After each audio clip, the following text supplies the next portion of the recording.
Hi friends, welcome to Jeeva's garden. இன்றைக்கி நம்ம பார்க்க போகிற செடிக்கு பேர் டுராண்டா. இது ப்ளூ கலரில் இருக்கும். இதில் ஒயிட் கலர் ஃப்ளவரும் உண்டு. இதை வச்சோன்னா நம்ம கார்டனில் நிறைய பட்டர்ஃப்ளை, பீட்டில் எல்லாம் வரும்.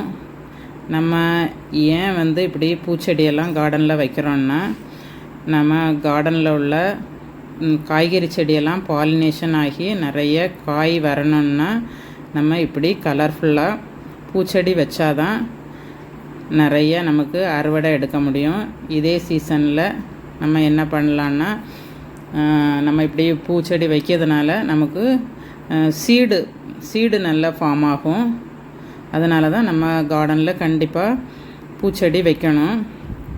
இன்றைக்குள்ள டிப்ஸ் என்னென்னா, நம்ம ஆரஞ்சு, லெமன் இருந்துச்சுன்னா அதை இது கருப்பட்டி போட்டு அதை ஃபெர்மெண்ட் பண்ணி அதிலிருந்து தெளித்து அதில் தண்ணி ஊற்றி நம்ம அதை ஸ்ப்ரே பண்ணோன்னா இந்த ஒயிட் மாவு பூச்செல்லாம் நம்ம செடிக்கு வராது. செம்பருத்திக்கு நீங்கள் இதை யூஸ் பண்ணலாம். ஒரு 10 ml எடுத்து 1 லிட்டர் வாட்டரில் கலக்கி நம்ம ஸ்ப்ரே பண்ணோன்னா அந்த மாவு பூச்சிக்கு மேலே பட்ட உடனே அதிலிருந்து அது ஒட்டு தன்மை போயிடும்.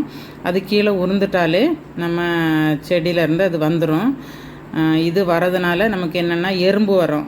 அதில் உள்ள அந்த இதை சாப்பிட்றதுக்காக வேண்டி அதை எறும்பு வராமல் இருக்கிறதுக்கு நம்ம வசம்பு பொடியை கலக்கி நம்ம ஸ்ப்ரே பண்ணோன்னா நமக்கு கருப்பு எறும்பு, சிவப்பு எறும்பு இதெல்லாம் நமக்கு கார்டனில் வராது.